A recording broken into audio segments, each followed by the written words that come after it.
Alright, we're going to be building Chaos Cultists. Let's get started. We got our bases, we got our sprue, we got the instructions. Let's grab our clippers and our hobby knife and let's get started.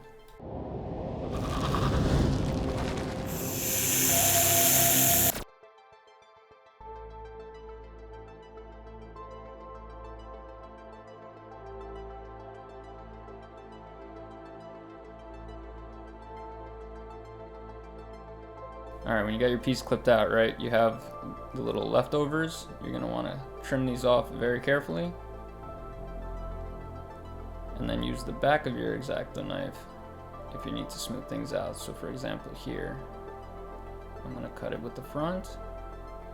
And just to smooth out anything, I'm just going to use the back and scrape it down. This will save us a lot of headache in the painting steps.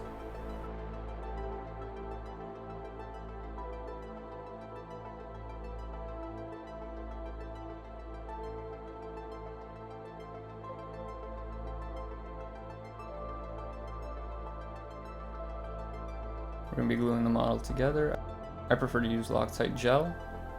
It's a super glue that's gel consistency, and with this stuff, less is more, but it does have a little bit of a time to bind, so you gotta hold the pieces together for a little longer than you'd expect with liquidy super glue, but the benefit is just having more control.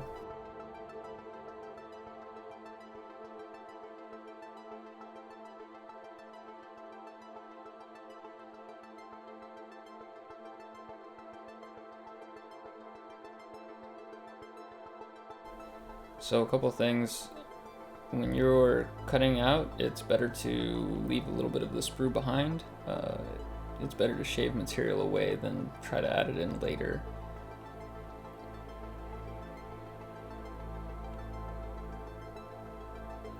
I like to just build a couple models and cut a couple models at a time, so here I'm just doing 3. So I'll cut one entire model out, shave him down, cut another entire model out, shave them down, and then glue 3 at a time together. This way I'm not constantly moving around and looking for glue, or everything is at different stages.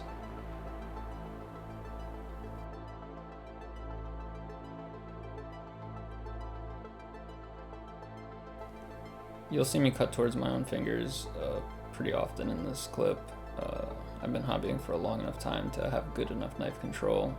Accidents do happen, so please be careful, and if you do hurt yourself, just take care of it right away and maybe take a break on hobbying for the day.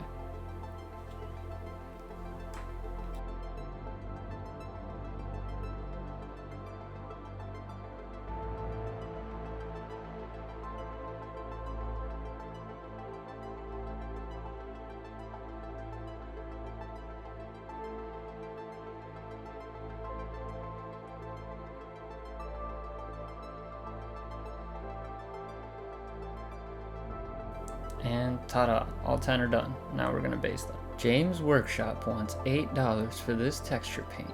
We're gonna make our own. This can of Woodland Scenic Snowflake Snow will outlive us all. Army Painter's Battlefield. There's another one that's a little bit bigger grit.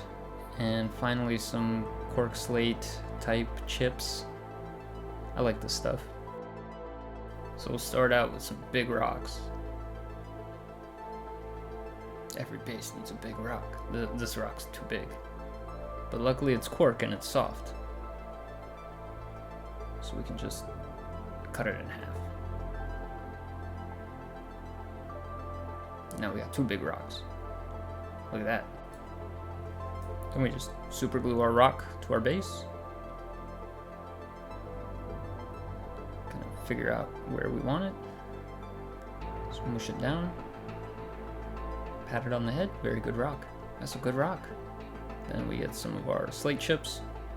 We only need like 2 or 3. These are a nightmare to pick up, so if you have tweezers. And we're just gonna place them kind of close to the big rock, because big rocks turn into smaller rocks.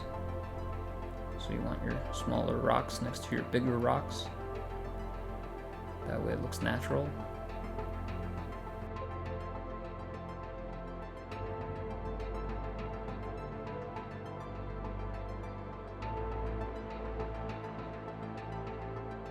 And now we stick it to James' workshop. Get a piece of paper.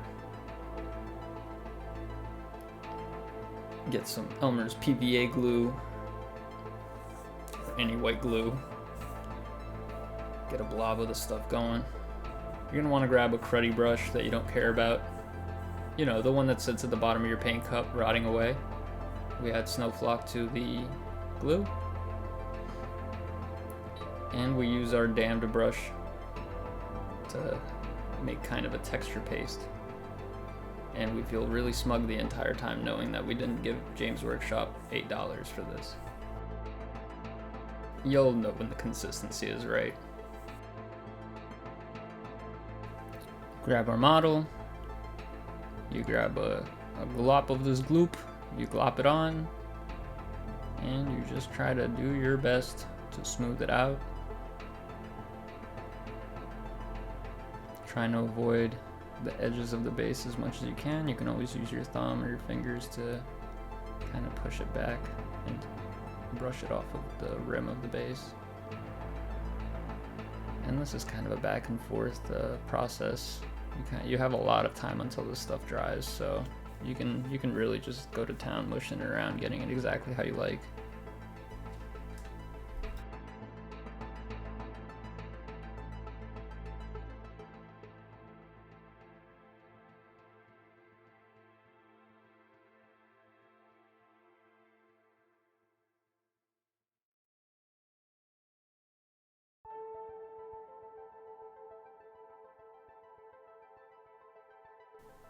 Cleanup is nice and simple.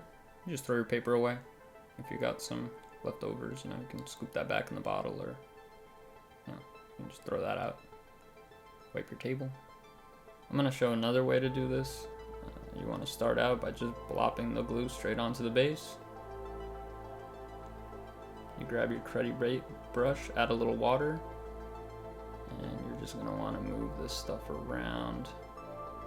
You might want to add more glue as you go if it's a little too runny, but you pretty much just want to cover everything.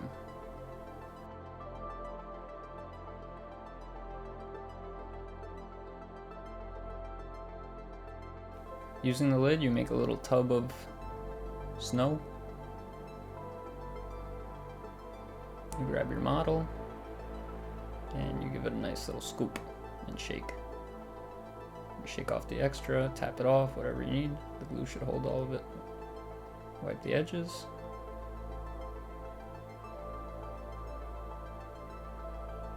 So it's nice and tidy. And we can put the rest in the bottle. You didn't think I'd forget about the other half of our rock. Just go ahead and smush that in. And it'll push up some of the snow. You can just tamper that right back down. Make sure our rock is sitting nice and snug. Put a couple dots of super glue and we'll glue in the smaller rocks, just like we did on the last base.